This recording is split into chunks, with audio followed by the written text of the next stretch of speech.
Coming up tonight on Max Wrestling Summer's End. Finally, The Rock has come back to SmackDown. Impact celebrates 1,000 episodes and on a full show of old faces. Eddie Kingston is finally a world champion, thank fucking God. And the Demoness faces the Phoenix in the first time ever. And you cannot miss this showdown. Thank God I'm here early. It's Thursday, and you know what that means. This is your captain speaking. He is El Jefe, Moses Marquez. Welcome to Summer's End. And what a crazy summer it's been. We've had more back-to-back events than ever before on Max Wrestling. We had our first all-for-one. We're culminating tonight in the first time ever Malevolent Showdown between the Demoness and the Phoenix. And the wrestling world itself has had a crazy summer, culminating this past Friday with The Rock's return of all people. We'll get into all that and more. But before we do, make sure you subscribe right here on youtube.com/Max Wrestling. Follow us on SoundCloud and Spotify, wherever you get your podcast. And you can find out everything more on the Max Wrestling website, maxwrestlingnet.weebly.com. I swear to God, we get it good, and then there's always a fumble and bumble. And speaking of more information on Max Wrestling, of course, we introduced the group recap last week, the Max Wrestling Facebook group. Hopefully, those of you that follow Cypher on TikTok saw his little plug for it too. Thank you very much, Corey. I tell you who's been very, very active this week is Chris Reed. That boy's posting. Oh, don't let him get started, Chris Reed. Well, he's even been doing the live stream. So shout out to you, Chris Reed. We appreciate you. Yeah, there's a lot of topics he's been posting.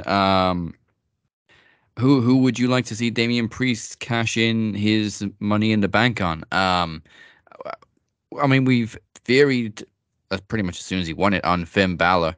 Mm-hmm. But I think he's out of the title picture now. It seems to be maybe edging towards Nakamura beating Rollins a second time. Please. That'd be kind of nice. I mean, I know we've been calling for it and clamoring for it, and I think it would work out beautifully if they went that route. But to answer the question that Chris posted, I mean, nobody wants to go after Roman. That's kind of a given. You know you're going to lose. I'm sorry. I hate to break it to you. Now, I mean, unless he wants to try to go be like NXT champ, then yeah, I would just hold on to it still, wait for the perfect opportunity, and cash it in on Finn. I mean, we know that the whole thing is, no, Seth's champ, sorry. Yeah, for now. But I mean, like, for now, exactly. So, like we had said, we never know. Maybe Nakamura picks it up somehow. Finn will get a hold. I feel like that was what the entire story was going to end up being about. It's like, okay, well, cool. Finn's probably going to win, and then it's going to be inner turmoil inside of the group, and it just hasn't happened. We haven't seen it come into fruition just yet. So, no. If anything, that group's gone stronger. It has, and it makes they are dripping in gold. Yeah, and it makes you not want to see them break up. Yeah. So I'm glad like, they didn't pull the trigger, really. As am I, but now what are we doing? I mean, that's kind of where it's at. I think that's kind of like why Chris had posted that question, because maybe he feels the standstill is for real. I mean, cashing in on NXT is a very nice idea because main roster have really been raiding NXT recently. Dirty Dom's got the North American title. Becky Lynch just won the women's title. Heck, I mean, they're pushing the North American title on Raw next week, for crying out loud. Against Dragon Lee. So, I mean, I say go for it. I mean, Carmelo Hayes is already going to be heading towards the main roster anyway. Why not give him some spotlight like this? Like they're doing with Dragon Lee. Yeah, I think it'd be a killer idea. That's why I my immediate response was to do that, just because I feel like any other one is going to be a failed cash-in. You're not going to beat Roman, and I don't think you're going to beat Seth. And if you are, maybe the Judgment Day turn on him. I don't know, maybe. Yeah, you're definitely not going to beat Roman. That's why Theory went after the U.S. title. Mm-hmm. Smart man. Smart man. Trav posted a video of Randy Orton being spotted at the Performance Center in Orlando. Finally seeing him getting ready to return, maybe. Hopefully. But I mean, the clock's got to be ticking. We've seen so many reports since he's been out, really, that he may be considering retirement, or he's been encouraged to retire. Because the injury was so bad this time. I was gonna say this isn't the first time he's had issues with his back, his neck. He's had issues like that before. The guy's 43. Yeah. Now, I know that doesn't oh well whatever. There's been guys that DDP started in his 30s and da da da. He started in his 30s. He started in his 30s. This kid started in his mid 20s. So he's been doing this about 20 years, if not over 20 years. And yeah, he's had neck problems. He's had head injuries. I remember he had major shoulder surgery like 9-10 years ago. Yeah. So he's banged the fuck up. I'm now granted, I love Randy Orton. He's been an absolute favorite of mine. Back in the bald-headed Randy Orton days when he was the biggest fucking dick, the psycho Randy, when he was just the biggest dick in the world. I loved it. I just that extra level of heel was something great for me. He could be the special attraction. He could be the he could be the big match, every other pay-per-view, every big pay-per-view. He can replace John-ish. You know what I'm saying? As far as that, like, hey, let's bring the old guy and that could be the Randy, Yeah. Maybe just not in world title pictures. I mean, I'd like to see him. If anybody's going to beat Flair's imaginary record, I'd rather it was Orton. Heard that. Because of Evolution. But like I pointed out the other day, Ric Flair is the most recent Evolution member to have a match. This is true. That's also weird. But yeah, I mean, I think it was last year. It was Randy's 20th anniversary. Jesus Christ. So then, he's been going on like 20-something, 21 years. Because I want to say he got in like early. I said mid-20s, but like early 20s. It's right after the Marine Corps thing. Yeah. The documentary was fun. I gotta jump on this one. Trav posted this one too. Kevin Nash once again comments in on LA Knight. Because of course last week LA Knight fired back with the very subtle but very brilliant dig at Kevin Nash using one of his old promos. Brilliant. Nash, bitter old Nash responded on his perfect. What was it? Click this or whatever. Click talk or whatever. I'm in the Hall of Fame. I'm gonna try and do my best, Kevin Nash here. I'm in the Hall of Fame twice. Both times as Kevin Nash. He's LA Knight. What the fuck is LA Knight? Is that Night Ranger's first vinyl? The name of it? It's like Oz. You're the evening. What is LA Knight? Anything he can steal, he's on it. Nothing original, certainly. It's hilarious. I'm gonna say it, and I've said this before. He does. I've said it. I've even bitched about it for a little bit. He is a hard copy of The Rock and Stone Cold. Now hold on. Let me also say this by saying Ric Flair was a hardcore copy of Buddy Rogers. Yeah. Dusty Rhodes was a fucking hardcore copy of somebody else. Fucking Macho Man was a hardcore copy of a fucking dude in fucking Tennessee that I don't remember his name. He just copied his voice. Oh yeah, brother. That was literally it. I swear to God, Macho Man apparently never talked like that until he met that dude, and that's he fucking stole it and ran with it. Professional wrestling has people that take from other people. It's what the business has been for fucking as long as I can remember. You know what I mean? For as long as I can remember. Hell, I mean, I remember when they literally tried to remake Hulk Hogan with Lex Luger. Yeah, you know what I mean? failed. The American Dream, the Lex Express, and the fucking whole nine. You know what I mean? Like there is a format, quote unquote, that works. And when you get it to work, it's like that. Do I think it's a little extra because he wears a fucking leather vest? And instead of saying what, he goes, yeah. But then again, he was doing that in Impact. He was doing it in TNA. He was doing it before that. And I think he did a little run in MLW even. Yeah. Way back when like they were not even on YouTube. Yeah, I mean hell, if you want to, Kevin Nash wore a leather vest when he was Diesel, but there's certainly snippets there, like we said before, of Rock and Austin, but he does also have his own mannerisms. He's got his own moveset. But that's you're hitting the nail on the head beautifully. Yes, he is those things, but he rounded it out to make it his own. Yeah. He's taking ideas, quote unquote, but who doesn't? Thank you. That I was waiting for that in my own head to pop up. But yeah, who does it? Shawn Michaels didn't invent the super kick. Fuck no. Fuck no. Even the cat, he's come up with his own catchphrases, and even the there was an extension of that. It was a longer catchphrase in Impact. It was dummy. Yeah. It's WWE that have condensed it into one word because, hey, one word sells t-shirts. Mm-hmm. So exactly. So then who are we really blaming on this copy? Okay, who should you it should be you should be looking at the company. Okay, well he's doing those things and they're helping him emphasize them. They're helping him emphasize them. Because he was, dude, like he seemed like a carbon copy-ish.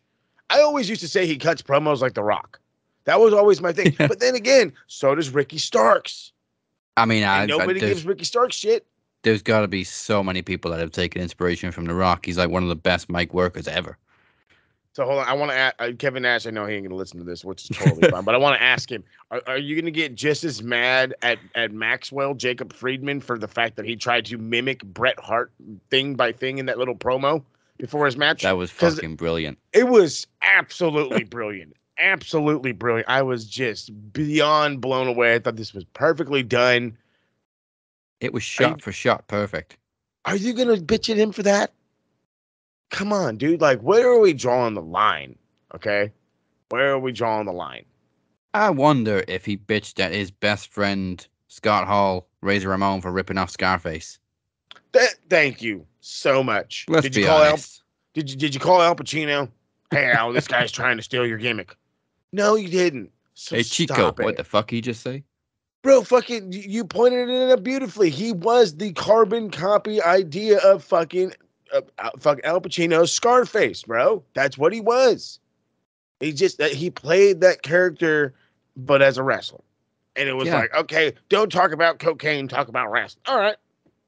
That's the fucking only difference. Let me ask, did Scott really have a Cuban accent? No, he didn't. Neither did Al Pacino. He put it on too. Ta-da. Everybody listen to me. Acting, baby. Oh, my God. Yeah, Kev just needs to... I don't know what his beef is with LA Knight, but he just cannot leave him alone. Because he got over fast. That's why. Because fucking Kevin Nash had to be fucking Oz, and he had to be and he had to be fucking Diesel, and all these other stupid things before he got fucking cool in the NWO-ish. And fucking LA Knight's been fucking cool since the guy debuted. Because people liked him as Eli Drake. That's the thing that I don't think he gets. Is believe it or not, dude, and I tell this to other people that don't pay attention to the other shows, Impact's somewhat popular. Okay? Fucking, he's wearing a goddamn sweater. I dug this baby out. I mean, it's 1,000 episodes today, so I dug it out this morning. And my wife was like, isn't that my hoodie? I went, it was. You gave it to me. Oh, well, there you go. Where'd you take that from? Under the bed. But hey, it's Impact season. It's Impact season. But that's the thing. The guy was over somewhere else. And he brought it here, and they tweaked him, and this and that. So are we going to start getting pissed off about every motherfucker that comes from the outside? Cody brought his fucking theme music from AEW. With lyrics that literally contradict his own thing in WWE-ish. If you were to like one of those weird diehards that fucking decapitate everything. Chris, what's his name? Van Vliet brought up a really good point about Cody Rhodes this week. The whoa bit in Cody's theme, it took 6 years to catch on. He's used that theme ever since he left WWE. Used it in Ring of Honor, New Japan, Impact, AEW. The whoa never caught on until WWE. I will admit that, yeah, you're right on that. There was always a little of something in AEW, but then again, and I've said this, and this is something that I think that a lot of people have started to go with too, is Cody had the fucking John Cena life. Cody was John Cena in AEW. They wanted him to go heel so goddamn bad that they hated him for not doing it. And then they took it out on him and the whole everything. And yeah, dude, were there bitter fans at Cody Rhodes? Or were people sick and tired of Cody Rhodes? A little bit. But then again, we got real sick and tired of John Cena too. So, I mean, we got sick and tired of John Cena winning all the time. And that's the thing we had to keep pointing out about Cody. People were jumping on him for being, the company guy, burying everybody. He put so many people over. in a big way too. Like, yes, he was the first 3-time TNT champ, but then he would turn around and he put over Sammy, he put over Darby, like in really good matches at that. That fucking ladder match with him and Sammy still plays through my head. Oh, You know what I mean? It's like so. Oy. Man, that's funny. One last one that finishes off from the group. Christopher Van Tavius asked, "Why is the Canadian Destroyer being used as a regular move instead of a finisher now?" I mean, it's a good question, but I think we all know the answer. It's like, and I think Harold and I both explained it. Wrestling changes. Finishing moves are not finishing moves for very long. Once upon a time, a DDT was a finisher, a leg drop was a finisher, a body slam was a finisher. Now they're just regular moves. Same thing with a super kick. It's becoming a regular move, a transition move. And the Canadian Destroyer is also becoming a regular move. I think mainly because we're starting to realize it's not as difficult as we thought to perform. It basically just means the guy taking it has to do a backflip. That's it. I mean, but you said it beautifully when you started this whole thing. Wrestling grows. You know what I mean? As we get older, as the years go on, the styles adapt. 25 years ago, if the only people that paid attention to what was going on in Japan were absolute diehards. And then even further back and even smaller, more even minute. So again, now that the ideas of different style of wrestling has come around, there's everybody has really gotten into the lucha libre. So lucha libre, it's huge. So that's why you're seeing a lot more flips and dives and crazy shit like that. Because the reality is they're actually taking from Mexico. They're taking from guys like Ricochet and then even Rey Mysterio, if you want to go all the way back to the day. I mean, yes, he's still going today, but the guy was an innovator back in WCW, believe it or not. Oh, yeah. They took that style. They're taking what's seen on the independent scene, what's seen as flashy moves. They're taking some of the stuff that you're getting from Japan in strong style. They're blending it all together. They're making their own moveset. Yes, I feel like it does diminish it a little bit. I can agree with that because I remember seeing like a Canadian Destroyer. I want to say from Homeboy on Impact. I'm looking at him right now and I can't see his goddamn face. Anyway, there's a dude on Impact that was. Yes, sir. Petey Williams. Thank you. God bless. It's one of those playing name guys that always fucking gets me. I swear to God. But little Petey Pump. Petey Pump. I love that. That's all. God, yes. That was one of the best characters ever. Little Petey Pump. Anyway, his whole thing was the Canadian Destroyer. He was one of the first guys that really like made it like a popular move, put it on TV, the whole 9 yards. But then, yeah, everything slowly becomes transitional. It does put a sour taste in my mouth. I will admit, and I'm sure it does for a lot more other people. There's some people that are overly strong that none of these should be, transition moves. But again, this is how it goes. There shouldn't be these last minute fucking standing strike battles, but there are. These guys shouldn't, look like they're at the point of exhaustion, pop up, hit a big move to pop the crowd, but it works. So if it ain't broke, don't fix it. We can. The fucking finishers nowadays are fucking 20 times better than they used to be anyway. So I'm really not bitching. I think that was another point I made. Like, because finishers are becoming more and more common moves, actual finishers have to get more creative. Yeah, they do. I mean, let's look at some of the creative ones real quick. My personal favorite is Brian Cage, the Drill Claw. But if you know 90s wrestling, you know that Scott Steiner used to use that as the oh my God, what was it? Steiner Screwdriver. Yeah. And I'm like, first off, what a fucking name. But it's it's basically like it's just like an inverted sit out pile driver. Yeah. It goes from a suplex into a pile driver. It's just a big man move. Like that's a super creative one.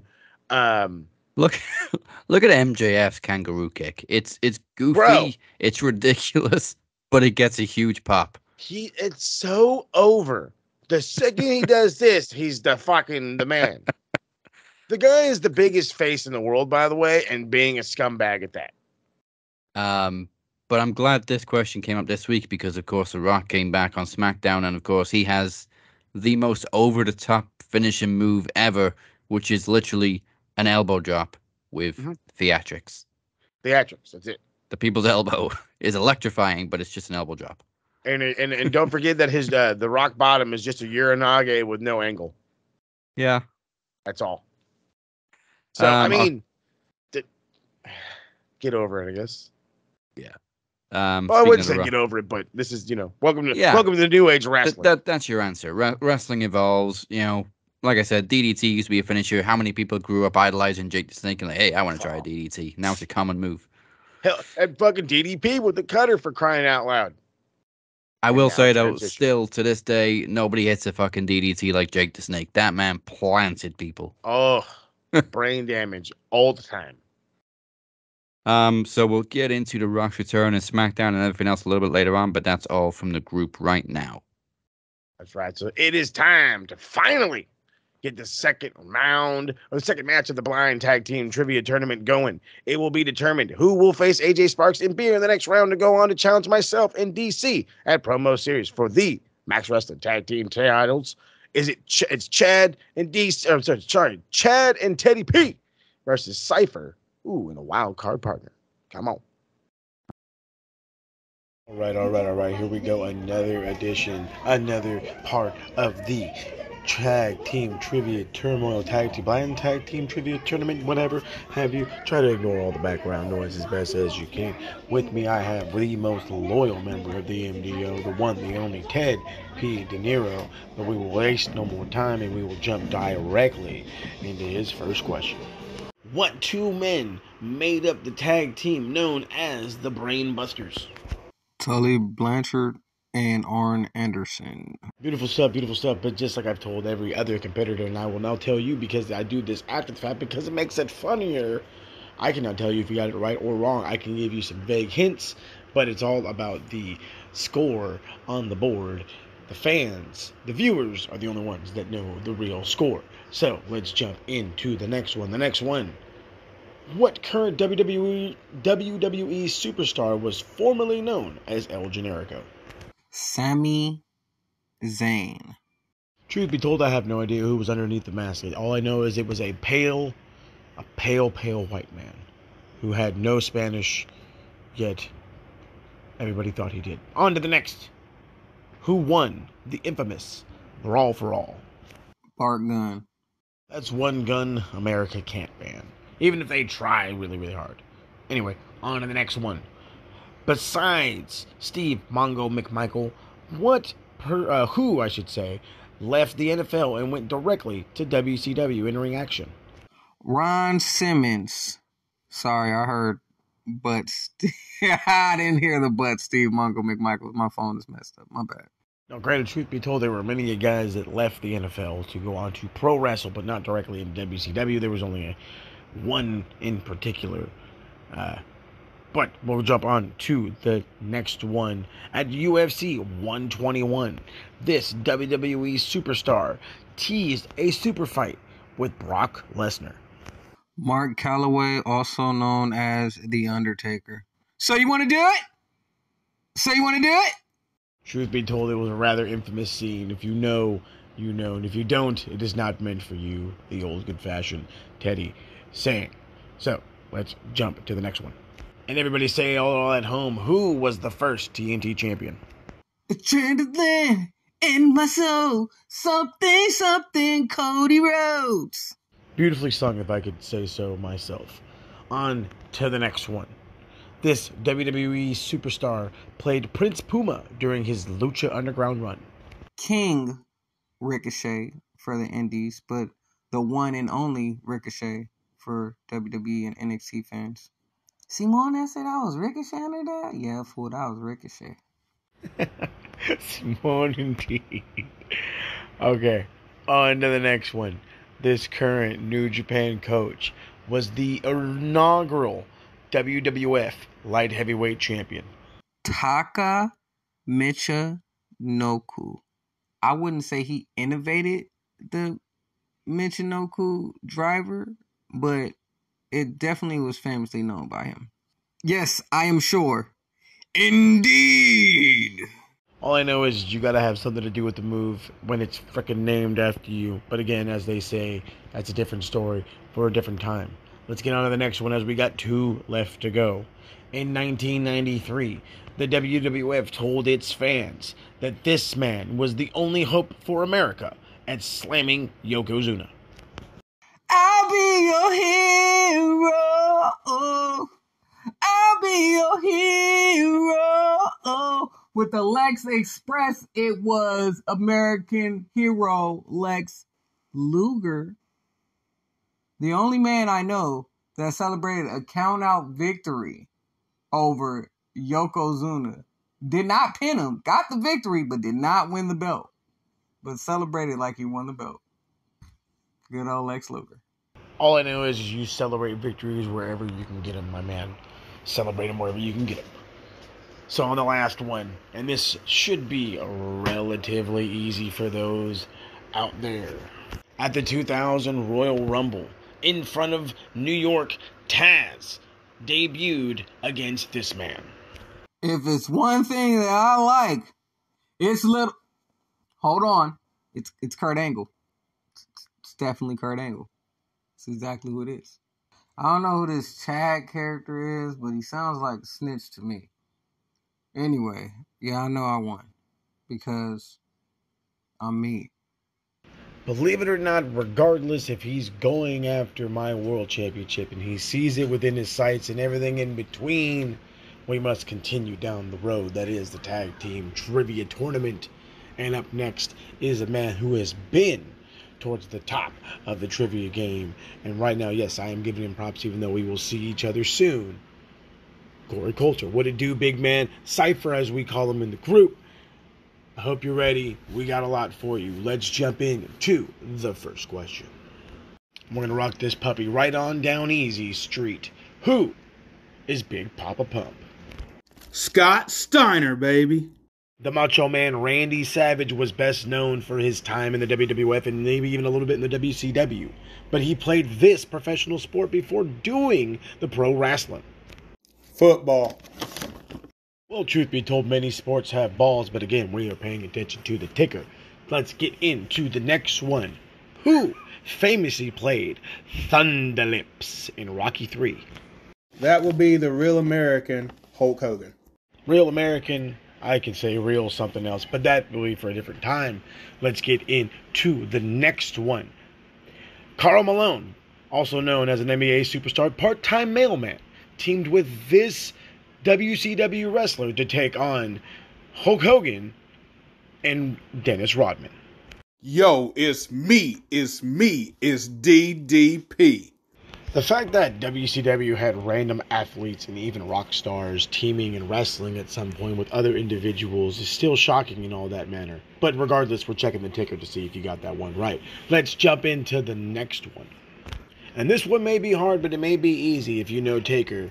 Maybe you know this one. Who played fake Undertaker? Brian Lee? I think that's his name. Truth be told, all I know is it was a buddy of his. But let's hop into the next one. Psychosis, La Parka, Hector Garza, Eddie Guerrero all made up this WCW faction. The LWO. The amount of factions that we've seen over the years actually baffles my mind. So it's a little bit crazy. But anyway, let's hop into the next one. In the mid-1990s, during the peak of the Attitude Era, this man debuted in the WWF, currently the NWA World's Heavyweight Champion. I'm going to say Hulk Hogan. I mean, technically I'm not allowed to tell you if you're right or wrong, but what I can tell you is that Hulk Hogan was on a whole different show during that era. So here comes up a little bit of a tricky one. The band Bowling for Soup has a song about this former WWE Women's Champion. Alexa Bliss. Truth be told, I mean, I would make a song about Alexa Bliss. Hell, I'd make a song about Trish. I'd make a song about Mandy. I'm losing my mind. Let's get on to the next one. We've got two more to go. What is Kenta's former name, the name he used in NXT? Hideo Itami. I mean, personally, I think Kenta just sounds cooler, stronger, meaner. But that's a different thing for a different day. As they say, the final question I got for you. Who donned the mask of the monster Matanza Cueto in Lucha Underground? Sammy Callahan? I don't know if Sammy exactly wore a mask at any point in his career, but that, again, we're looking at the ticker. So that's all 10. We appreciate you coming out, Corey. Let's hope your partner can match your score. One of the many members of the Dragon Club, the man they call Chad, he is that lawyer. Don't go signing him, though, however. I heard he lost his law degree, something about a bad bar exam. You can't drink at the bar. It's an exam. They ruin the rules. Anyway, let's jump into the first question. And the first question is, what two men made up the Brain Busters? First of all, yes, I have lost my license, but we don't talk about that because you've put it out there to distract me. Mind games, I already know, like, we're already getting rigged. The Brain Busters, I have no idea. Let's say, can I just pass? I think I'm just going to pass. I just don't know that one. Okay, we'll start it with a pass. Jump into the next one. What current WWE superstar was formerly known as El Generico? Right, the first name I thought of was Sami Zayn, but I'm doubting that now. But I'm going to say Sami Zayn. All I can tell you is super solid guess, because the reality is I cannot give you the answers. The tally will be shown on the screen, which is there for the viewers. But let's jump into the next question. Who won the infamous Brawl for All? I think this one's going to have to be another pass because I do not have a clue. The infamous Brawl for All. Do you know what? I don't even think I've ever heard of it, so I'm going to pass. Tad disappointing, it's all good. For those out there who don't know, the Brawl for All was the infamous WWF creation where there was fighting, and they actually boxed each other. And, well, yeah, the winner was somebody not a lot of people expected. But let's jump into the next question. This is probably going to be an even harder one for you. Steve Mongo McMichael and this man are the only two people to leave the NFL and go directly into professional wrestling in WCW. Sounds like this. I wish my camera was on because I'm literally gobsmacked. I'm just like, how am I even, like, I can't even think of a name to throw out of a hat. I want to say something absolutely stupid that I just know is not going to be true. That'd be funny if it is, but I really can't think of anything. Do you know what? Let's just say Rey Mysterio for a laugh. And a laugh is exactly what you'll get, good sir. Let's just say he is an NFL Hall of Famer. But let's jump into the next one. At UFC 121, this WWE superstar teased a possible super fight against Brock Lesnar. Was that the one The Undertaker attended? It's either him or Vince McMahon, and I ain't going to say him, so I'll say Undertaker. One can admit that The Undertaker was a gigantic, and still is a gigantic, fan of the mixed martial arts realm. But on to the next one, and this one could be easy for just about everyone. Who was the inaugural TNT champion? Cody Rhodes? Sorry, the silence is the cogs turning. Yeah, no. Was it? Yeah, Cody. I'm not sure if you're going to accept Cody Rhodes. I'm not sure if he's Cody Rhodes at the time, so I'm going to say Cody. But, yeah, Cody.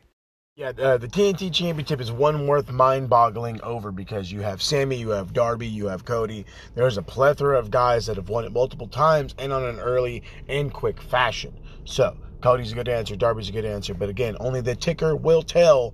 But time for some lucha. Who played Prince Puma in Lucha Underground? Was that one Ricochet? I'm going to say Ricochet. When a man knows lucha, you know that a man knows lucha. But we jump to the next one. If you know lucha, maybe you know strong style. Currently, this New Japan coach was the inaugural WWF Light Heavyweight Champion, not to be confused with the Cruiserweight Championship. Again, I think this one's going to have to be a pass. I have not got a clue. Yeah, just pass. Oh, maybe some people don't know New Japan, but it's all good. It's all good. Let's jump into a next one. And this one, we're going a little retro, as I like to do. In 1993, the WWF proclaimed that America only had one more hope in slamming Yokozuna. Who was the man that slammed Yokozuna? I was going to say Hulk Hogan, but then I realised that was someone else. Obviously, we all know who. But I'm going to say Hulk Hogan anyway, because, I don't know, Hulk Hogan. Well, let's put it to you like this. They're both big, they're both blonde, and they're both muscular. But, again, only the ticker will tell you the proper answer. Let's get into the last one.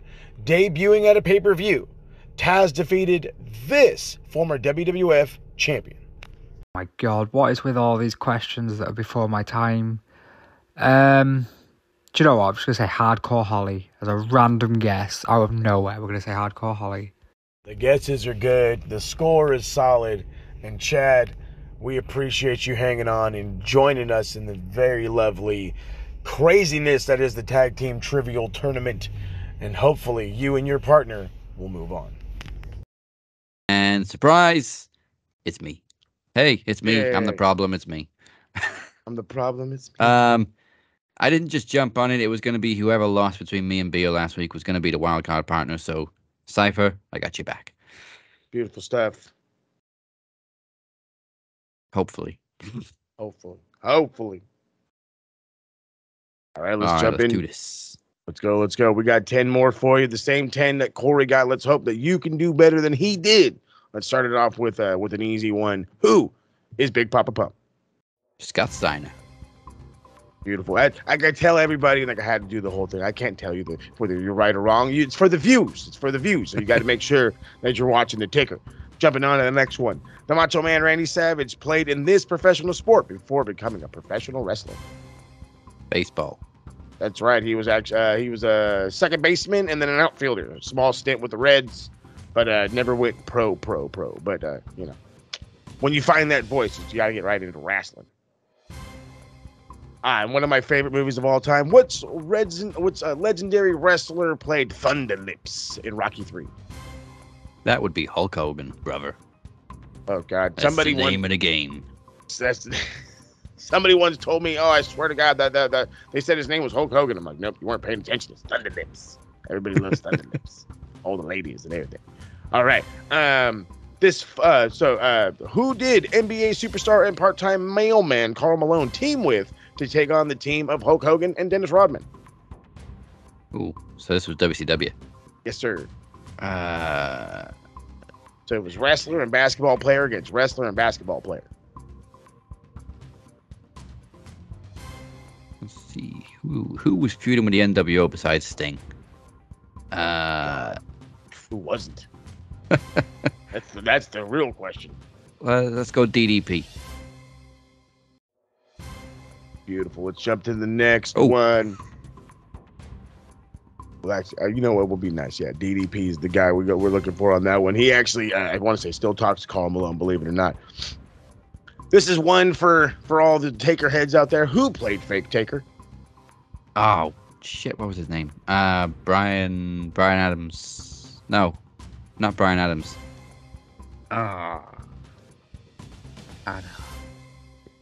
Didn't he become Wrath? Adam Bomb? That's Brian Adams. No, wait, Brian he Adams was for Adam Bomb. Chains. He was Chains. What's his real name? Unless you take Chains, but that was the later ring name. No, he actually wasn't a wrestler. Oh, I always thought it was Chains. Then I don't know. I'm just gonna say Chains. I'll give you the good one. It's Brian Lee. You're super Brian close. Lee. Brian Lee. Trust me, when I seen this, I thought Brian Adams too. That was my first guess, and I was like, oh shit, no, not him. All right, this is going to be a fun one. Psychosis, La Parca, Hector Garza, Juventud Guerrero, and Eddie Guerrero were the original members of this WCW faction. The Latino World Order. The OG Latino World Order, where they were just actually mean and nasty and hilarious in Spanish, but nobody knew what the fuck they were saying because, 90s WCW, we only want English, but it was different thing for a different day. Okay, I have to remember that I can't ask that one. I'll ask this one as a fun bonus question later, though. Here we go. Goodness gracious. Oh, here we go. One of my personal favorites. Who was the Midnight Rider? I'm sure we just heard this question recently. Mm-hmm. And I have absolutely no memory.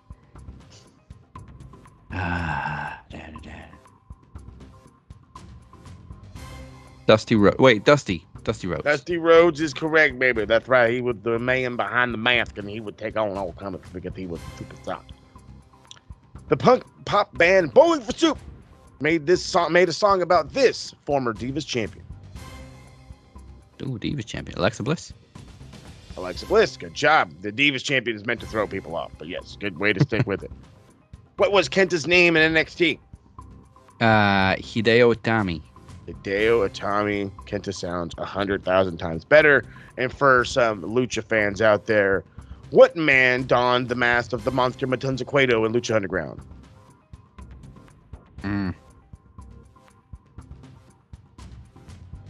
That man's name's on the back of my tongue. Mm-hmm. Fucking stocky guy. There's a lot of them in fucking wrestling. I can see him without the mask too. Mm-hmm. I just can't remember his name. That's how it goes, big dog. No, mine's gone blank. Jeff Cobb. Jeff fucking Cobb. Jeff fucking Cobb. Well, brother man, that's a beautiful, lovely score of 8. Oh my goodness gracious. Some of you Ding, guys ding, are ding. ridiculous. But I do got one final question, and I want everybody at home to answer this one. Answer it in the freaking comments if you can. In 1996, Kurt Angle won. What else did Kurt Angle use besides a scoring pin to win the 1996 gold medal? A broken freaking neck. A broken freaking neck. A broken freaking neck. I asked Travis, is that a good question? He said no. And I said, fuck you. I mean, it's not a wrong answer, though. It's not. No, it's not. But that's the funny thing. It was one of those that he always joked about it. It was just fun and this and that. You know, I was like, how can I make this funny? You know, obviously you win with a pin. He won with a pin. But the whole other thing is he won with he used his broken freaking neck. He did have to actually bridge on his poor broke neck, so I feel bad for the guy. If you go back and watch the match, yes, he had to fucking bridge on a busted neck. All right, so with a combined score of 16, that means Cypher and I do advance to the final. I'm not going to say it's next week because we keep delaying the trivia, so it will happen at some point between now and the next. Man, we got like 6 weeks, 7 weeks. Sometime in the next month and a half before promo series, we'll have the final. Cypher and myself versus AJ Sparks and fucking beer. Perfect 10 beer. Oh my goodness. But speaking of Cypher, he didn't want to be left out of Summer's End apart from the trivia, so he also dropped a promo. Here it is. A few words from Cypher.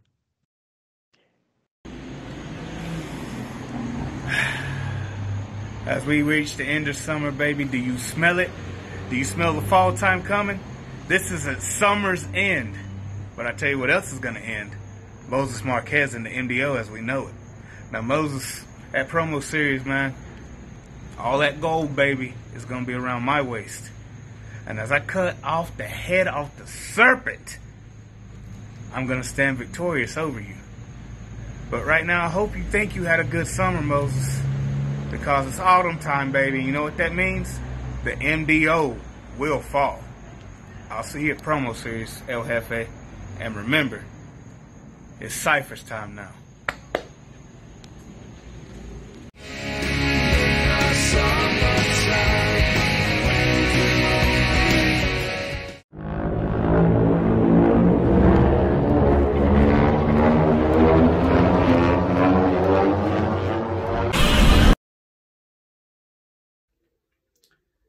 Knock, knock, trick or treat. Who are you? I'm the champion. I'm the TV champion. Question is, Chris, who are you? I thought you were the belt collector. And yet it has not gone unnoticed that you have failed to answer my challenge. I am giving you an opportunity to challenge me for the television championship. Now maybe you're still banged up from that choke slam from Cypher. So I'm going to give you the benefit of the doubt, and I'm going to give you another chance to respond. Because this is no longer a request. This is no longer a challenge. This is a demand. I will defend this title against you on October 26th on our Halloween special. And believe me, Chris, this is no trick, but it will be a treat for me. That is, of course, unless you can do what no one else has done since Promo Mania and beat me. You have 4 weeks.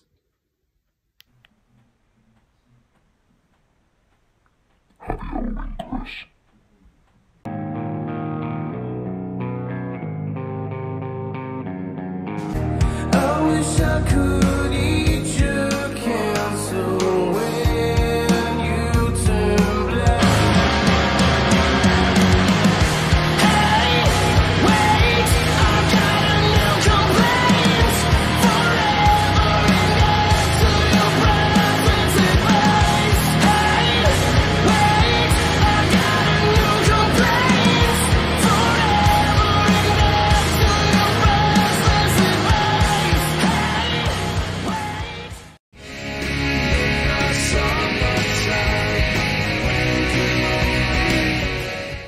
Welcome back to Summer's End, the Cap and Mo Show. Once again, drop us a like and a sub and a follow, and go to maxwrestlingnet.weebly.com to learn everything you need to know about Max Wrestling.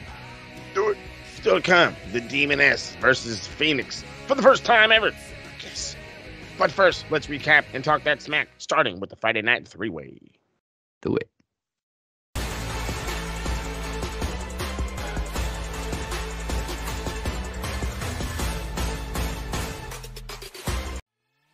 Impact 1000. Gail Kim and Scott D'Amore began the show highlighting the Knockouts division, but were interrupted by the beautiful people making their return to Impact. Giselle Shaw, Jay Vidal and Savannah Evans joined in, but they were confronted by Jordan Grace. Trinity, Deonna Purrazzo and Awesome Kong with Raisha Shahid also came to the ring, but not before the first surprise of the night, the return of Tasha Steelz confronting Kong. Finally, Mickie James also joined the proceedings, making her return, and all 10 of these competitors will face each other in a 10 knockout tag match next week. Backstage, Sharkboy accepted Santino Marella's offer to be his deputy for the evening, as America's Most Wanted also reunited. Feast or Fired took place for the first time since 2018, featuring briefcase winners Crazy Steve, Chris Bay, Yuya Uemura and Moose. Also in the match were PCO, Heath, Jay Vidal, Samurai Del Sol, Black Taurus, Johnny Swinger, Sami Callihan, Bhupinder Gujjar, Kevin Knight, Joe Hendry, Kushida, Brian Myers and Steve Macklin, Jonathan Gresham, Jason Hart, John Schuyler, Ace Austin and Alpha Bravo. During the match, Steve Macklin had gotten a briefcase but was gored by Rhino, causing Macklin to toss the briefcase to Moose. Team 3D reunited for the first time in several years, defeating Rohit Raju and Champagne Singh. Josh Alexander celebrated the 1000th episode in the ring, but was interrupted by world champion Alex Shelley, telling him, "You're welcome," for making Impact what it is. Eventually, Shelley accepted Alexander's challenge for a world title match, but they were attacked by the Rascals. Sharkboy then confronted the Rascals, revealing that Trey Miguel will face Josh Alexander next week. Kenny King and Sheldon Jean confronted Santino Marella, with King demanding a match for the Digital Media Championship. However, Marella booked King in a match against Eric Young next week. Frankie Kazarian and Tracy Brooks defeated Eddie Edwards and Alicia Edwards, and after the match, Kazarian surprised his wife by announcing she would be inducted in this year's Hall of Fame. And in the main event, Chris Sabin defeated Leo Rush to regain the X Division Championship and become the record-breaking 10-time X Division Champion as he celebrated with the rest of the X Division roster. Well, Impact has been left. We're going to skip Rampage this week, so moving on to SmackDown. Well, SmackDown was certainly the people's show this week as The Rock, Dwayne Johnson, made his electrifying return, although it was pretty obvious from his interview with Pat McAfee just a couple of hours before. The Rock went face-to-face with Austin Theory, including a famous people's elbow. The Rock's return was viewed millions upon millions of times on social media, and it has been all over the social media platforms. Following a distraction from Jimmy Uso, Finn Balor stole a win over AJ Styles. Jimmy obviously still has beef with AJ. Backstage, The Rock bumps into his old rival, John Cena, who welcomes him home. Paul Heyman then overhears Finn Balor trying to recruit Jimmy to the Judgment Day. The Latino World Order take to the ring where Santos Escobar says his dream is to share the ring with Rey Mysterio, but they're interrupted by Bobby Lashley and the Street Profits. Street Profits then defeat Cruz and Joaquin fairly quickly and attack them after the match. LA Knight defeated The Miz. Yeah, it had a much better match from Backlash, rematch from Backlash I should say. Following a distraction from Shotzi, Asuka picked up a win over Bayley ahead of her rematch with Io Sky for the Women's WWE title next week. On the Grayson Waller effect, after being ran down by Waller, John Cena was confronted by Jimmy Uso. Solo Sikoa then interrupted by superkicking John Cena. The two Usos beat down Cena before AJ Styles evened the odds, standing tall with Cena to close the show.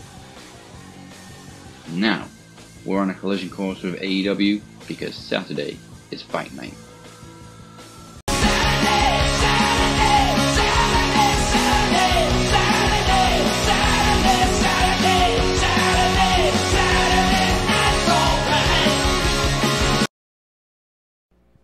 All right, let's jump into collision quick and fast. Ricky Starks and Big Bill pull up an upset victory over Bryan Danielson and Claudio Castagnoli with a low blow and a Rochambeau.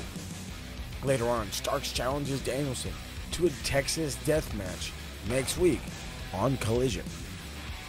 Backstage, the Young Bucks agree to face Mogul Embassy at Grand Slam for the Ring of Honor 6-man tag team championships. FTR defeated the Iron Savages easily, and after the match they challenged the Workhorsemen, Anthony Henry and JD Drake.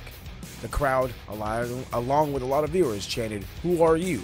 as the two teams shook hands. Keith Lee is interviewed backstage in the 22nd take, but somehow interrupted, or still seemingly interrupted, by Shane Taylor and Lee Moriarty, who claims Lee lives in his past. John Silver defeated Anthony Bowens with an assist from Evil Uno on the outside, and it seems the Dark Order has finally gone full heel. Eddie Kingston fires some shots at Claudio Castagnoli with a backstage pre-taped interview. Backstage, Orange Cassidy and Hook share a bag of chips and agree to team up at Grand Slam. We should have a tag match. Yeah, Grand Slam? Let's do it. Just on point, as calm and cool as the only guys that can do it in this business. At this point, they have no opponents. So we'll see how that goes. I'm sure it changes with Dynamite, but we'll get into that when we get there. Another challenge for FTR as Aussie Open quickly defeat a couple of unmasked nerds, or unnamed nerds, and challenge FTR at WrestleDream. Backstage, Toni Storm claims she hasn't changed. The business has. The business has gone tits up. Andrade defeated Scorpio Sky, and after the match, Jay White challenges him to a match next week on Collision. It will be Andrade against Jay White. In a pre-taped video package, Shibata announces that he will have a match at WrestleDream, against whom we don't know, but Shibata wrestling at a pay-per-view, sign me up. The Righteous defeat the Hardys before Vincent issues a challenge to MJF and Adam Cole for their Ring of Honor Tag Team Championships. And in the main event, Chris Statlander finally, or successfully I should say, defends her TBS Championship against Dr. Britt Baker, DMD with the taking the rolling pin, I should say, as she countered the lockjaw. As I stumble and bubble through the end, let's kick it to my man, the Cap. He's got to take one for the team. He's going in Raw.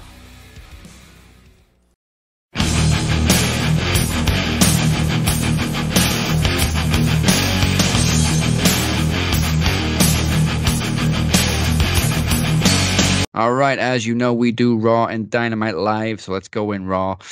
Cody Rhodes kicked off Raw, but was quickly interrupted by Dirty Dom, of course, who again claims that Jey Uso will join the Judgment Day, and also informs us that Nia Jax bruised Rhea Ripley's ribs last week. Kayfabe, chill out, people. Bullshit. I know I don't like her either, but this one's kayfabe. Cody stirred the pot a little bit, told Dom that Rhea has eyes for Jey. Cody then defeated Dom as Dragon Lee looked on from the crowd. Like we mentioned, he's going to challenge Dom for the North American title. After the match, Judgment Day prepared to attack, but think twice when Kevin Owens and Sami Zayn run down to back up Cody Rhodes. Cody went to leave the ring. Kevin Owens said, hey, not so fast. Calls him back to the ring, and they have a town hall meeting, if you will. Kevin Owens questioning Cody on bringing in Jey to Raw. Cody says he believes in second chances, and he and Sami both try and convince Kevin Owens to give Jey Uso a chance. KO says he doesn't trust Jey, but he does trust Cody and Sami, so he hopes they're right. Kofi Kingston defeated Ivar in a match that was much better than it sounds on paper. Yeah, I hope so. Nakamura defeated Ricochet by DQ after Ricochet used a chair, which was initially introduced by Shinsuke. After the match, Nakamura attacked Ricochet before Seth Rollins jumped the rail and they began brawling. I'm not sure when the rematch is going to be. Probably Fastlane. That's coming up in a couple of weeks. Yeah. Backstage, Piper Niven asked Chelsea Green to name what country she's from to prove that they're friends. Chelsea replied, Florida. Fucking love Chelsea Green. In the ring, Chelsea and Piper versus Shayna and Zoe Stark end in a no contest when wrestling's most unwanted comeback, Nia Jax, attacks everybody in a deleted scene from the upcoming Godzilla movie. Just destroy everything. Perfect. It's Nia Jax -1. It's -1. Jesus. Chad Gable asked Adam Pearce for another shot at Gunther. Pearce says it's not that simple. Bronson Reed tells Gable to get to the back of the line. They trade insults, and then they're going to face each other later on. Also backstage, Damian Priest told Jey Uso that the rest of the group wants Jimmy, but he wants Jey, and asks him for an answer by the end of the night. Unbeknownst to them, Kevin Owens was overhearing this. Bronson Reed defeated Chad Gable. After the match, Tommaso Ciampa says he's tired of waiting in line and he's coming for Gunther. After overhearing Jay's conversation with Priest, Kevin Owens argued with Jey in front of Sami, who wishes Jey the best with his decision. New NXT Women's Champion Becky Lynch issued an open challenge for her title, which was answered by Natalya. And naturally, Becky retained. Shocker. Tommaso Ciampa defeated Giovanni Vinci by submission. Chalk up another loss for Vinci. I've been calling it for months. He's probably going to be the one that gets kicked out of Imperium. Oh, for sure. And in the main event, Drew McIntyre defeated Jey Uso thanks to interference from the Judgment Day. And they each received a super kick from Jey, which was a clear answer. But after the match, Judgment Day attacked Jey. Cody ran down to help him because McIntyre hesitated and just stayed up on the stage. Oy. So much crap. There's so many goddamn run-ins. Yeah. What was that, like 2 DQs? Mm-hmm. A DQ and a no contest. Oh, yay. Classic WWE. Classic WWE. So, one more show. Let's talk last night on Dynamite Grand Slam.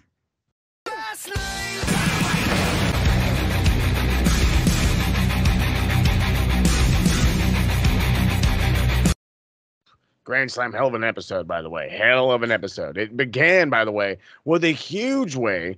I had no idea that we were going to start with Eddie Kingston versus Claudio Castagnoli for the Ring of Honor and New Japan Strong Style title. But It was Eddie Kingston that came out with the dub, becoming the new Ring of Honor World Champion, winning his first World Championship. Good for Eddie. Both men out there wearing the colors of Misawa and Kabata, just bringing up all the feels. What a freaking match, by the way. And it's a banger opener. I'm rewatching it later when I get to work. I don't give a damn what they say. Adam Cole visits Roderick Strong, Neck Strong, in the hospital as he has to leave to then go in MJF's corner. But it was so great. Fucking Adam comes in the room and Roddy's all, Adam, I can't see you. And he's all, well, sit up. And you just see the fucking just slow, monodical. I hate the Kingdom. I'm not a fan of the Kingdom, but give me all the backstage segments with him and Adam Cole all day long, all fucking day long. They're the fucking greatest, absolute greatest. Christian Cage challenges Darby Allin to a 3-way match against him and Luchasaurus for the TNT title, but Sting is banned from ringside. So Darby finally gets a shot, but I think maybe this is just an opportunity for Christian to actually win the TNT title. But I'm still excited. Either way, Jericho, Luchasaurus ain't walking out still champion. Fuck known. If he is, then shame on us, but I doubt it. Chris Jericho beautifully, absolutely picture perfectly timed, counters a shooting star press into a code breaker to defeat Sammy Guevara. The two shook hands and hugged after the match, but then Jericho received a swift kick in the nuts by Sammy, you bastard. Don Callis came to escort Sammy from ring, and then that's when Kenny Omega tried to make some saves. So it looks like the Canadians are friends.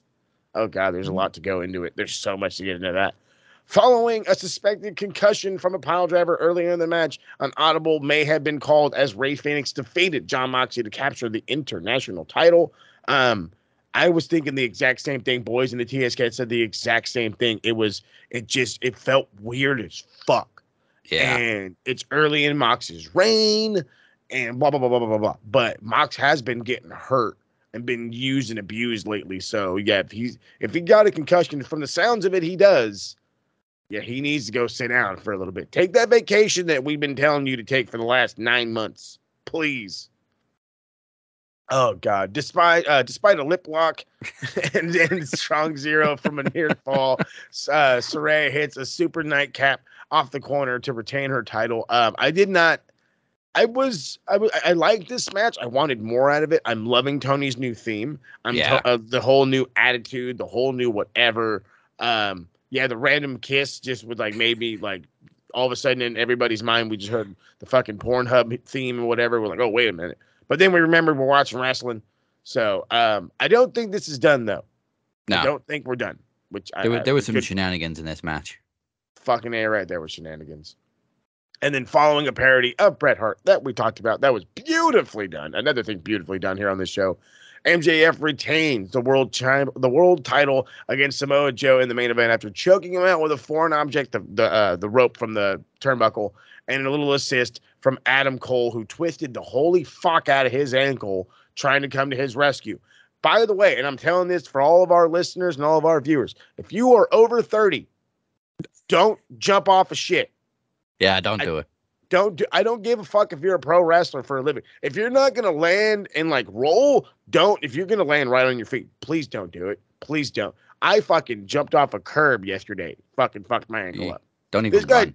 This guy jumped off that fucking thing was 5 feet in the air. And he jumped and twisted the shit out of his ankle. And he barely got in there to play his part. And now he's in the hospital getting his fucking shit checked because it's swollen as a bitch. So it's great. Roddy got what he wanted then. Exactly. So now they're going to share a hospital bed. Jesus Christ. Adam. I'm slowly loving Roddy Strong's over-the-top acting. Next Strong. The best. The fucking best. I loved Sammy's kick to the nuts of Jericho. It was a mirror image of Jericho doing it to Shawn Michaels at Mania, so I loved it. Mm-hmm. Not sure how I feel about Sammy joining Don Callis. I mean, if he's going to turn heel, fine. But, I mean, Sammy can stand on his own 2 feet, but we'll see where this one goes. I'm with you. I want Sammy to stand on his own 2 feet. But, as the boys in the TSK pointed out, the last time he did that, he floundered something fierce. So, maybe help him with a Don Callis. We're having a Takeshita next to him, the whole whatever. You know, maybe that'd be a fucking killer tag team, by the way. Now that I really sit back and think about it, Sammy and Takeshita. Oi. Yeah. Maybe Danny Garcia's turning face. I mean, they bumped into each other backstage, and Callis was like, no, that guy's money. Leave him alone. Fucking ain't right. He's money. He's all the fucking money. All the fucking money. If there's any young star who needs to be AEW champion first, it's fucking Danny Garcia, and I will fight anybody that says anything different. I'm not fucking playing. Yeah, so I mean, a solid show. There was kicked off beautifully with that huge title change for Eddie Kingston. Heart. And yeah, everything was just confusing about Mox. You could hear genuine concern in Taz's voice. I think that's what sold it as, oh shit, this legit. Well, but yeah, also, it's fucking Mox. Normally, the guy, worst case scenario, up, he's bleeding again, and he's like, "Oh fuck, no, bro!" Like that pile driver looked gnar. Yeah, I don't think you can fake how wobbly Mox was. Like he was out of it. He was out on his feet, as they say. But hopefully it's okay. Like, almost definitely a concussion. Hopefully it's a minor concussion. Yeah. But he is way overdue that vacation. So hopefully now he finally gets it. Yeah, please go on vacation, please. Por favor. All right, that is all of this week's action recapped, and Summer's End is almost over, but our next special event is coming your way November 23rd, and trust me, you do not want to miss Promo Series 8 Chaos Fury. It's going to be a packed night, including Survivor Series predictions and all of this. Beer has been raising up in his promo games. Day after day after day, Beer is making a freaking change, bro. He's going after it. He finally has reached the King of the Mic tournament, and he now goes one-on-one with an absolute veteran. They call him the Podcast Machine. I've learned. Yeah, Mike. Promo Series is Mike's event. We'll find out very soon which team will come out on top of the Blind Tag Team Tournament. We do know now that the final two teams will be AJ Sparks and Beer, or myself and Cypher, but the winners will face DC and Mo in Duos Trivia for the Max Tag Team Championships. Yeah, right. DC does have his work cut out for him. He will also defend his Knowledge Championship in a traditional winner stays on gauntlet. His first challenger will be Ted, Pete, and Nero, and the winner will defend the title against the Captain. Last year was wild. We saw Beard take the title from Phoenix before losing it not 1 but 2 minutes later to the absolute legend that is Kenny Killer. The gauntlet is absolutely unpredictable. You should be ready for it all. Whew, good luck to you, DC. Yeah, Beer's been trying to win it back ever since. Speaking of unpredictable, who could have predicted a year ago that Cypher would not only defeat Moses for the TV title, turn on the jury, and join MDO, but exactly a year later would be challenging the MDO leader himself for the world title. Well, that's what's going to happen at Promo Series this year as Cypher goes head-to-head with El Jefe Moses Marquez for the second year in a row, but this time for the World Championship. Go to maxwrestling.weebly.com/Promo Series 8 for more information.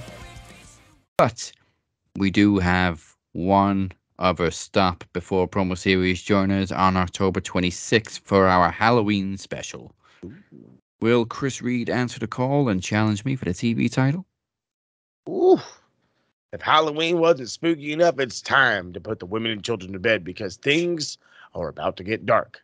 The Phoenix has been absent for a number of months. A few weeks ago, we found him out. We found out why the Demoness had trapped him in her possession. Last month at All For One, the Shape and the Gesture managed to negotiate his release. Now it's time for the Malevolent Showdown. The Demoness versus the Phoenix. The first time ever. Come on, Phoenix. Rise up.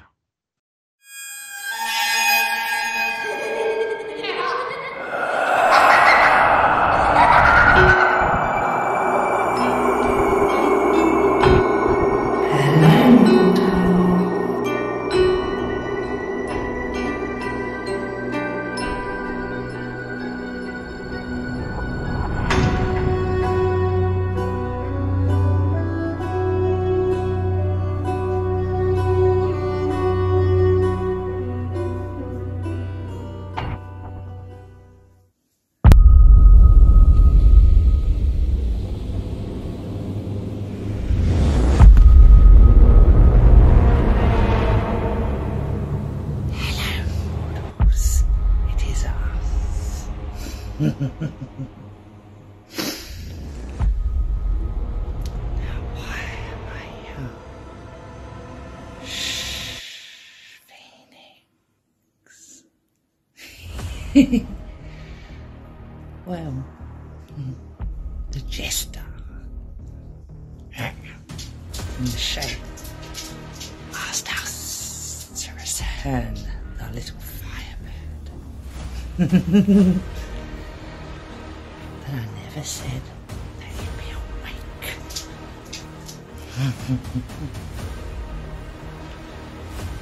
You should never trust Demoness. You'll get him back. But he won't be awake. Good luck in trying to rise, immortals. See you when you're awake, my friend. If you can wake him up, everybody dies.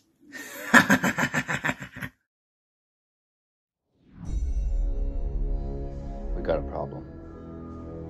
The Demoness sent the Phoenix back, but he's not waking up. Ooh, you should try that voodoo chant. I'll give it a shot. Ade due dembella. Ade due dembella.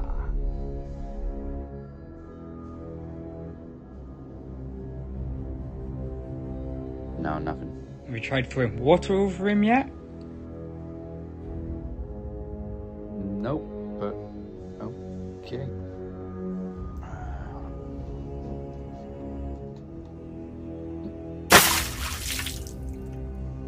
No, that didn't work. Ooh, I've got it. Give him some Phoenix tears. Of course, Phoenix tears have healing powers. Right, calm down, Harry. Shut up.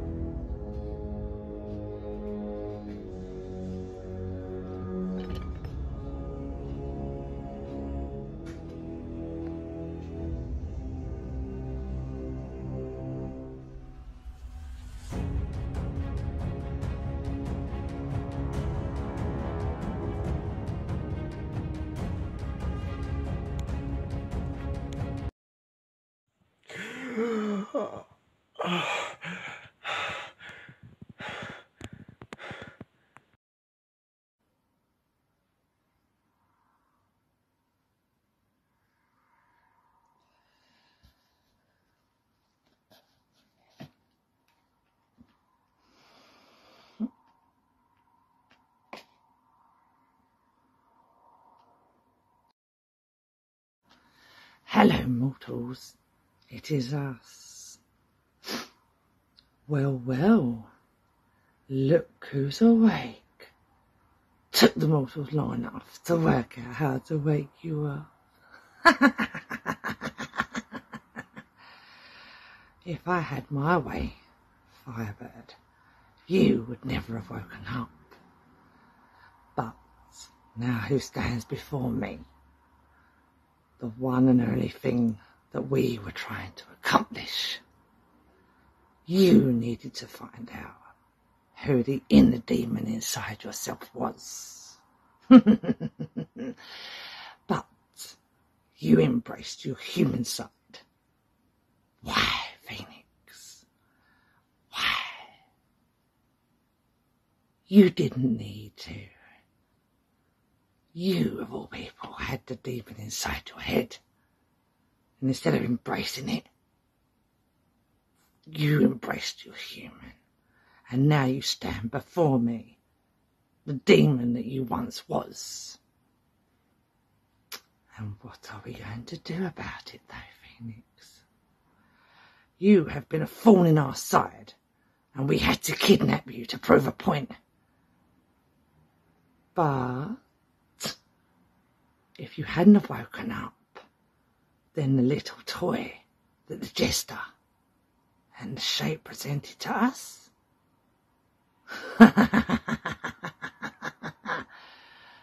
they were brave enough to call us crazy. You have no idea. But Phoenix, this is where the road ends for you. You may be a demon, but I'm a demoness, and I am the most powerful demon in this whole realm of Max Wrestling. And you of all people should know better. Now what shall I do with you? Because torturing you wasn't enough, was it? Them naive mortals had to try and wake you up. And here you stand, telling us what exactly. I have taken your life for the past 3 months. Not even a stir. And now you're going to come and hunt us down. I invite it, Phoenix. The only difference is, this time I won't return you. And this time you will not leave here alive.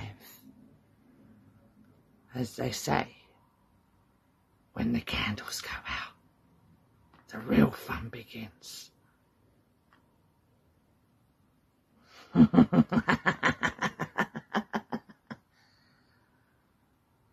I'm taking your soul, Phoenix.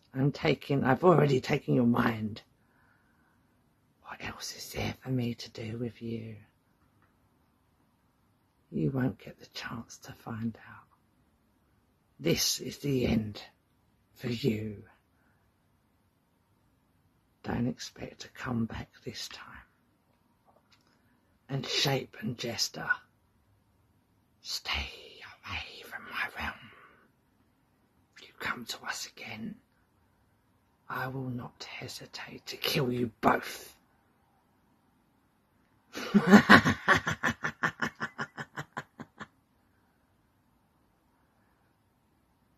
happens in the dark stays in the dark.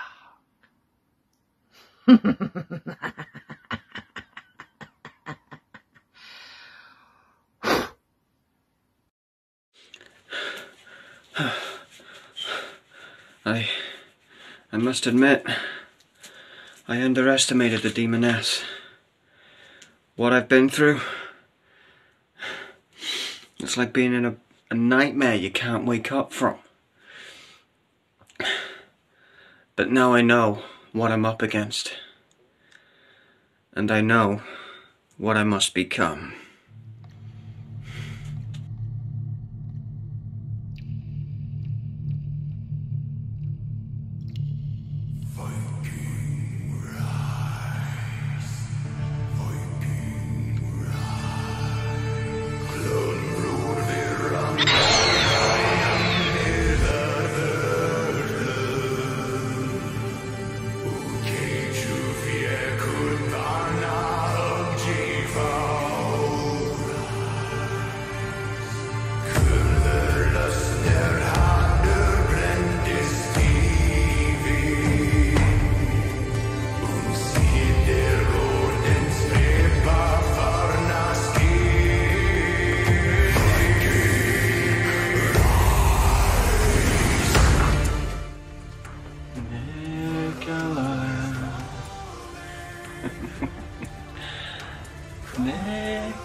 I feel I must thank you for waking me after all this time. And now I look at you all with the whole damn world in my hands. I have become the necessary evil in a world that has thrown itself away to moral monsters. I don't plan on dying in your realm, Demoness.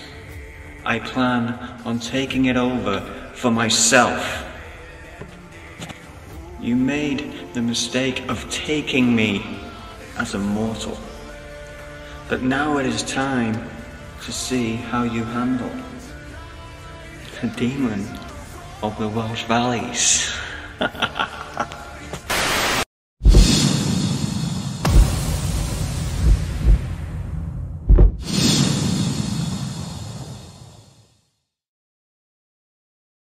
All right. Well, I don't know what the hell is going on with Phoenix. He's completely flipped with that persona. I don't know what the hell Demoness did to him, but it's woken something up. But the good news is Dragon Club is intact because Phoenix showed up. That is true. Good for him. I've been saying this forever. There's always that extra little level of the Phoenix that never really comes out.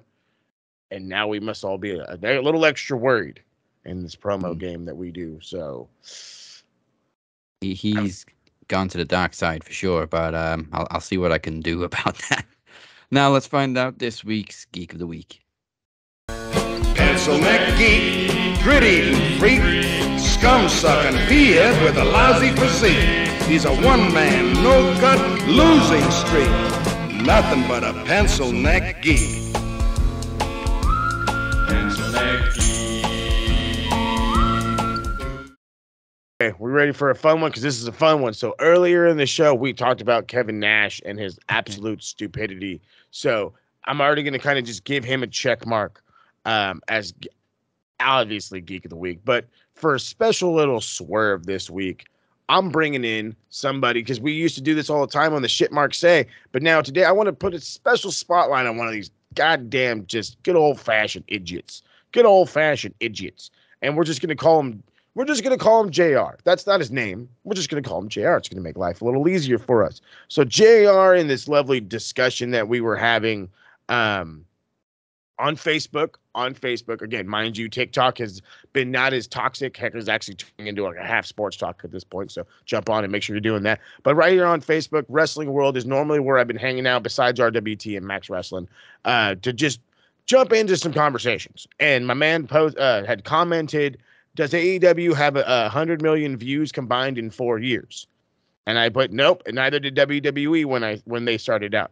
And he turned around and said, at 4 years old, WWE didn't have an owner who had an imaginary war in his head who was constantly going after another top company. Which your face, along with 4 or 5 other comments, said, yeah, he did. Why do you think all the territories went away? So it's JR, this is just good old-fashioned blind love is what we're going to call it. I'm not going to call it stupid love. I'm not going to call it I'm not going to make fun of you. I'm just going to say this is blind loyalty. That's the stupid terminology I want to look for. Blind loyalty. That's what this is. The man that you're saying is not a crazy person is exactly that. He is a fucking crazy person to the 5th degree.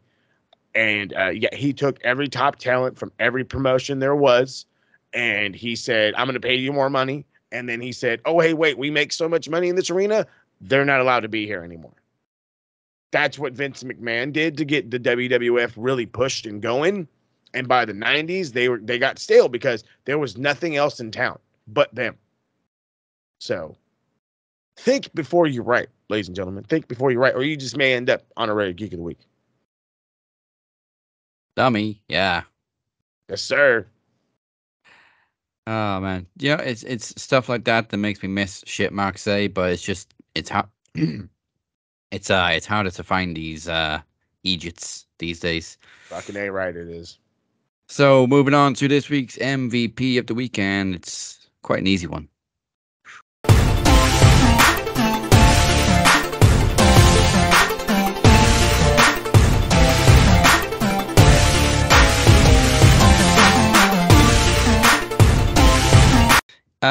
Without question, gotta give it to the new Ring of Honor World Champion, finally winning some big gold, on his own turf as well. Mm-hmm. Eddie Kingston, my boy.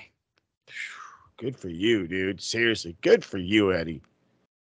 Way overdue, but perfect timing. Perfect time. At the same time, somehow.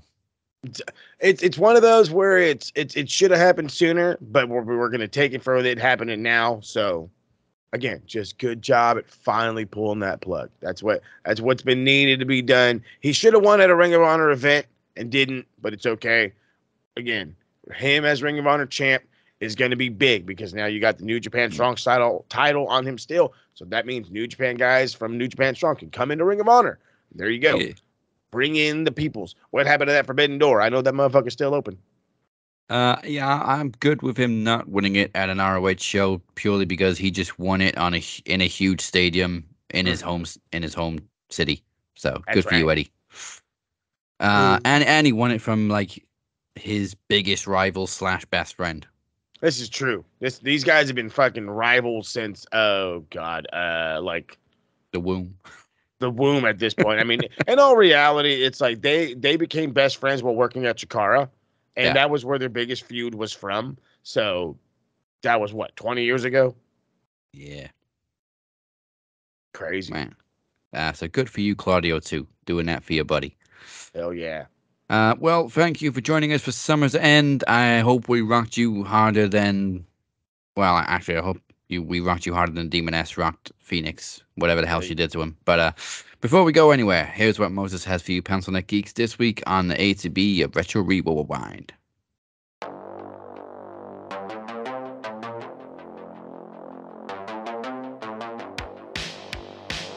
Oh my goodness. So much is going on. So much. That's literally what's going on. There's just an American Talking Tottenham went directly to TikTok. We're starting there. It's one of those things where it's like the YouTube thing. It's coming. But I did not. As stupid as this sounds, me being a sports guy, it's covered sports before. It's covered American football. Football happens fast. Okay, Yeah. especially in the Premier League, it happens fast. So if you're not on it, you're gonna miss it. So I'm gonna do the best I can to keep up with as much of it as going, but make sure you're on TikTok for that one. Same thing with Bolt Rant, kind of on there at the same time. We will be coming to YouTube. They're not going away right now. Everything is just all quick initial reactions. So TikTok is the best place for that.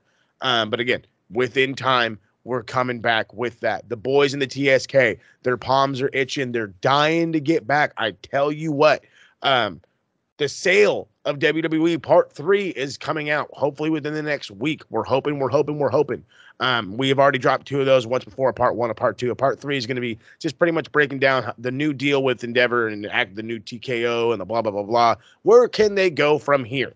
I know the boys do truly want to talk about Punk and what may or may not happen, so that could be another episode coming out. Other than that, everything else is moving and grooving as we come along. We're trying to do new stuff on this show here, so we're hoping you guys are loving the green screen stuff because, truth be told, I don't mind doing it. It's actually kind of fun. Gives me a reason to put the darn thing up. But to make sure you're following along and make sure you're checking out all the fun changes, you got to be hitting up all the social media, the Evil X machine, the Twitter machine, whatever we're calling it these days, the Twitter X. I'm going to call it Twitter X. It makes life easier. At Max Wrestling UK, at the Captain 512, and at SMRPodNet is where you can find us. And of course, check out the beautifully done website, maxwrestlingnet.weebly.com. And do not forget to hit the subscribe button, follow button here on Facebook, Twitter, Instagram, TikTok, all over the place. We're getting great on views. We're getting good on subs. But again, we got to get to 1,000. The sooner we get there, the sooner more things are happening. My man Beer, yes, he's climbing the ranks in the trivia tournaments. He's all about it. And maybe he's getting better in the promo. We don't know what he's really about. He's really about his fucking team, Man City. And if we can go live, Man United. He's going to be mad at me. Lost. By the way, first off, I'm going to say it just like this. How did you really think you were going to beat Bayern? Did you really think you were going to beat Bayern? But that's a different thing for a different day. It ain't 99 anymore.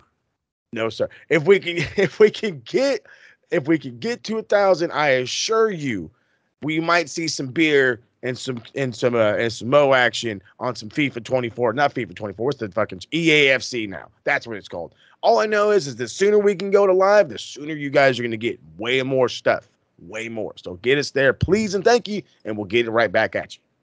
Yeah, you guys thought Beer was intense in promos and knowledgeable in trivia. You've never seen him with footy. He's my go. Him and Nicola, believe it or not. If you know the Demoness, his light side, it's not that light. Let's keep it funky. It's Her mortal side. There you go. Her mortal. She is a huge West Ham fan. Huge. You thought she'd fucking take your kneecaps off for talking shit about her promos. Don't say nothing about the Hammers. Yeah, you will definitely forever be blowing bubbles, let me tell you that. Mm-hmm. With that said, join us next week for Wrestle Dream predictions. We'll take another break from the trivia tournament before the grand final, hopefully in 2 weeks' time. If not, it'll be in the next couple of weeks. But for now, you've been watching The Cap and Mo. and special guests. Goodbye and good night. Grown ass man feels right. Chris, hit me up.